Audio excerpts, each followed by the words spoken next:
বিদ্রোহ করা 18 ফুটবলারকে ছাড়াই চলছে নারীদের ক্যাম্প। কাক ডাকা ভোরে অনুশীলনে কোচ পিটার বাটলার, আফইদা ইয়ারজান সহ দ্বিতীয় দিনে উপস্থিত ছিলেন 15 জন।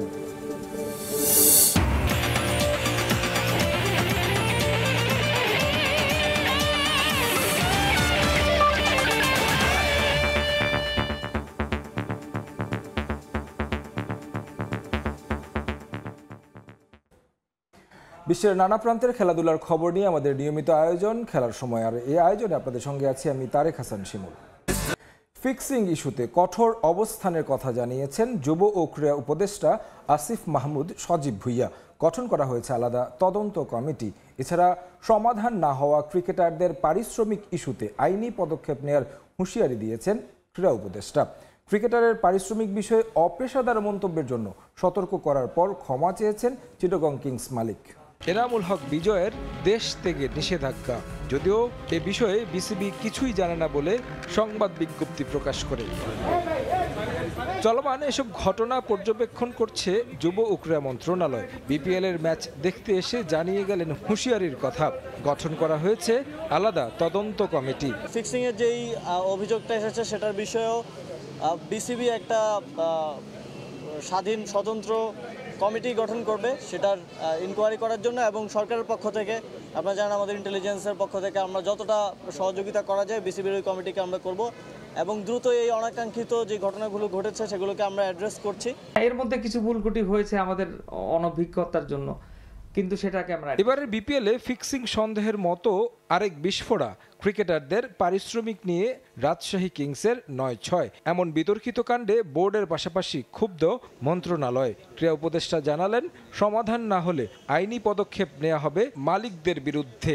সরাসরি রাজশাহীর মালিকের সাথে কথা বলেছি এবং তিনি আমাদেরকে আশ্বস্ত করেছেন যে তিনি পেমেন্টটা ক্লিয়ার করবেন, এবং আমরা আমাদের পক্ষ থেকে বলেছি যদি তিনি সেটা করতে ব্যর্থ হন অথবা না করেন সেক্ষেত্রে পরবর্তীতে আমরা কথা বলার মধ্যে থাকবো না, আমরা আইনি ব্যবস্থা নেব।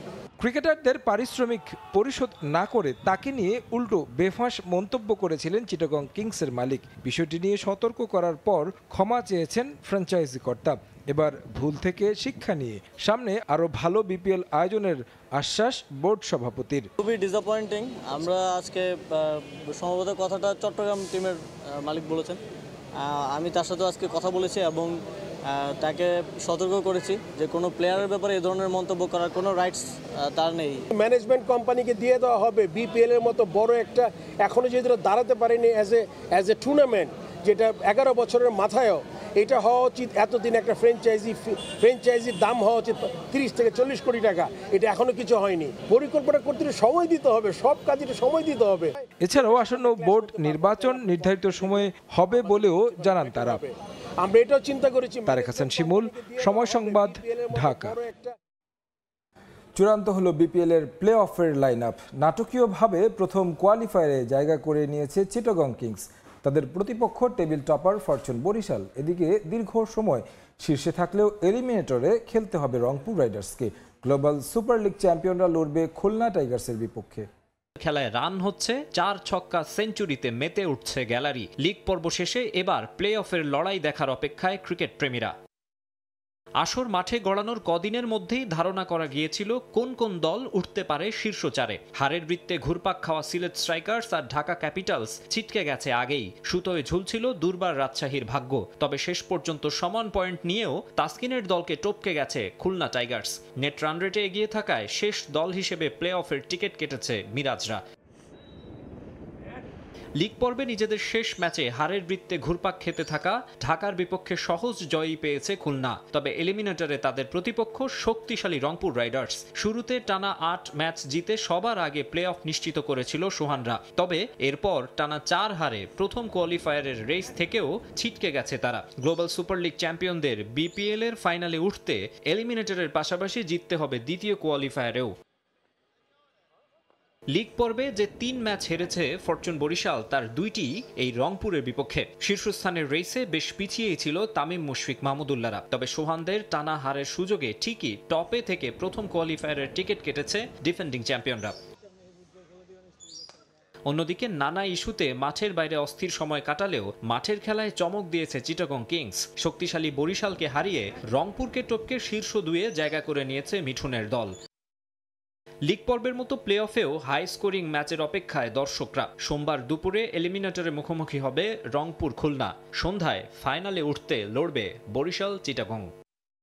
মাকসুম আলম খান, সময় সংবাদ, ঢাকা।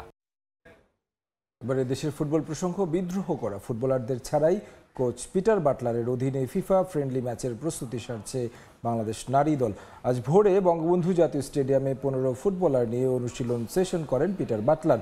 এর আগের দিন অনুশীলনে ছিলেন 12 জন ফুটবলার। এদিন ফুটবলারদের ফিটনেস ও স্কিল নিয়ে কাজ করেন ব্রিটিশ কোচ।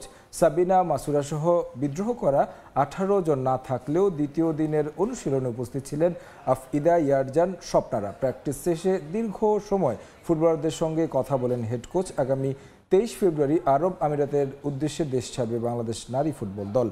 26 ফেব্রুয়ারি খেলবে ফিফা প্রীতি ম্যাচ। চলমান অস্থিরতা না কাটলে পূর্ণাঙ্গ স্কোয়াড সাজানো নিয়ে সমস্যায় পড়তে পারেন বাটলার, যদিও সমস্যার সমাধানে কাজ করছে ফুটবল ফেডারেশন ও জাতীয় ক্রীড়া পরিষদ।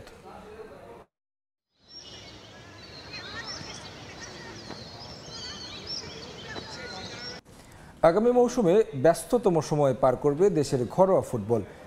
বিপিএল, ফেডারেশন কাপ সহ 5টি টুর্নামেন্ট আয়োজনের পরিকল্পনা বাফুফের লিগ কমিটির। দীর্ঘদিন পর মাঠে ফিরছে স্বাধীনতা ও কোটি টাকার সুপার কাপ। লিগের মাঝপথেই চলবে এই টুর্নামেন্টগুলো। দেশি ফুটবলারদের নিয়ে অনুষ্ঠিত হবে স্বাধীনতা কাপ। এদিকে আগামী মার্চে এশিয়ান কাপের বাছাই সামনে রেখে বিপিএলের দ্বিতীয় পর্ব শুরুর পরিকল্পনা পরিবর্তন এনেছে বাফুফে। এপ্রিলের পরিবর্তে চলতি ফেব্রুয়ারির মাঝামাঝি লিগের দ্বিতীয় পর্ব শুরুর সিদ্ধান্ত নিয়েছে পেশাদার লিগ কমিটি। এছাড়াও আগামী মৌসুম থেকে বিপিএলে শুরুর একাদশ অনূর্ধ্ব 20 দলের একজন ফুটবলার রাখা বাধ্যতামূলক করেছে বাফুফে। নারী ফুটবল ইস্যুতে টালমাটাল অবস্থা দেশের ক্রীড়াঙ্গনে। এর মধ্যেই দেশের ঘরোয়া ফুটবলের নানা বিষয় নিয়ে আলোচনায় বাফুফের লিগ কমিটির প্রথম সভা। সেখানে এবার বড় সব পরিবর্তন আর চমকের সিদ্ধান্ত জানালো বাংলাদেশ ফুটবল ফেডারেশন। দেশের ঘরোয়া ফুটবলে বিপিএল আর ফেডারেশন কাপ ছাড়া নিয়মিত মাঠে গড়ায় না কোনো টুর্নামেন্ট। বারবার করে কোটি টাকার সুপার কাপ আয়োজনের ঘোষণা দিলেও আলোর মুখ দেখেনি তা। এবার শুধু বিপিএল কিংবা ফেডারেশন কাপ নয়, আরও 3টি টুর্নামেন্ট আয়োজনের পরিকল্পনা লিগ কমিটির। আগামী মৌসুমে BPL, federation cup, challenge cup, super cup ও স্বাধীনতা কাপ আয়োজন করতে যাচ্ছে বাফুফে। চ্যালেঞ্জ কাপ দিয়ে মৌসুম শুরুর পর লিগের শেষে দেশি ফুটবলারদের নিয়ে স্বাধীনতা কাপ আয়োজনের পরিকল্পনা ফেডারেশনের। আগামী সিজনে আমরা আমাদের প্রস্তাবিত ক্যালেন্ডারে 5টি টুর্নামেন্টের কথা রেখেছি। সেটা হচ্ছে চ্যালেঞ্জ কাপ, যেটা এবার অনুষ্ঠিত হচ্ছে, ফেডারেশন কাপ, সুপার কাপ, লিগের পাশাপাশি আরেকটা টুর্নামেন্ট যেটা ইন্ডিপেন্ডেন্স কাপ, শুধুমাত্র স্থানীয় প্লেয়ারদের নিয়ে যেটা হবে সেটা, এবং লিগ শেষ হলে সেটা অনুষ্ঠিত হবে। এদিকে আগামী মার্চে এশিয়ান কাপ বাছাই সামনে রেখে বিপিএল এর দ্বিতীয় পর্ব শুরুর ভাবনায় পরিবর্তন এনেছে বাংলাদেশ ফুটবল ফেডারেশন। এপ্রিলের পরিবর্তে ফেব্রুয়ারির মাঝামাঝি লিগের দ্বিতীয় পর্ব শুরুর সিদ্ধান্ত পেশাদার লিগ কমিটির। আগামী মাসে আমাদের ন্যাশনাল টিমের একটা ক্যাম্প রয়েছে, তো জাতীয় দলের স্বার্থের কথা বিবেচনা করে আমাদের আগে যেটা সিজনের শুরুতে আমরা যেটা বলেছিলাম যে এপ্রিল মাস থেকে আমরা বিপিএল এর সেকেন্ড উইন্ডোটা শুরু করব।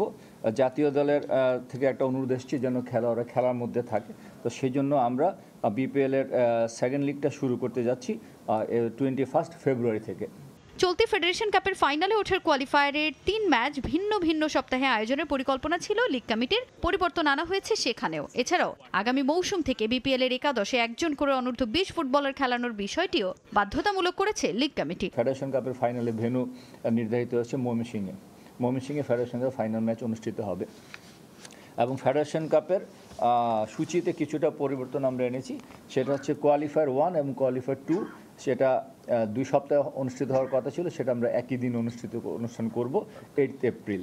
এবং কোয়ালিফায়ার 3 হবে 15 এপ্রিল, এবং ফাইনাল যেটা ছিল সেটা অনুষ্ঠিত হবে এপ্রিল মাসে 22 তারিখে। স্কোয়াডে 23 জন যে থাকে তার মধ্যে 3 জন আন্ডার-20 প্লেয়ার থাকতে হবে এবং বেস্ট 11-এ একজন আন্ডার-20 প্লেয়ার থাকতে হবে। এছাড়াও বিএসএল শুরু হবে আগামী 4 মার্চ। অংশগ্রহণকারী 11টি ক্লাবের মধ্যে শীর্ষ 2 দল উঠবে প্রিমিয়ার লিগে, আর সর্বনিম্ন 2 দল প্রথম বিভাগে অবনমিত হবে। তাজিন খন্দকার, সময় সংবাদ, ঢাকা। বিপিএল এর ফিক্সিং বিতর্ক নিয়ে এমনিতেই চাপে আছে ক্রিকেট বোর্ড। এবার যুক্ত হলো নির্বাচকের পদত্যাগের খবর। জানা গেছে শনিবার বোর্ড সভাপতি ফারুক আহমেদের কাছে পদত্যাগপত্র জমা দিয়েছেন হান্নান। ফেব্রুয়ারি মাস শেষেই চাকরি ছাড়বেন তিনি। ব্যাপক সমালোচনার মুখে নান্নু বাশারকে সরিয়ে গাজী আশরাফ হোসেন লিপুর পাশাপাশি সিলেকশন প্যানেলে আনা হয় হান্নান সরকারকে। তবে দায়িত্ব নেওয়ার পর থেকেই নানা ঘটনায় অস্থির দেশের ক্রিকেটাঙ্গন। দল নির্বাচনে বয়সভিত্তিক পর্যায়ে সাফল্য পেলেও স্বল্প সময় জাতীয় দলে মুনশিয়ানা দেখানোর সুযোগ পাননি সাবেক এই ক্রিকেটার। নির্বাচকের পদ ছেড়ে কোচিংয়ে মনোযোগ দিতে চান হান্নান। পাশাপাশি জাকিরের যে বিষয়টা, জাকির কিন্তু প্রিভিয়াসলি যদি তার রেকর্ড দেখেন এই ছিল খেলার সময়ে, সঙ্গে থাকুন সময়ের।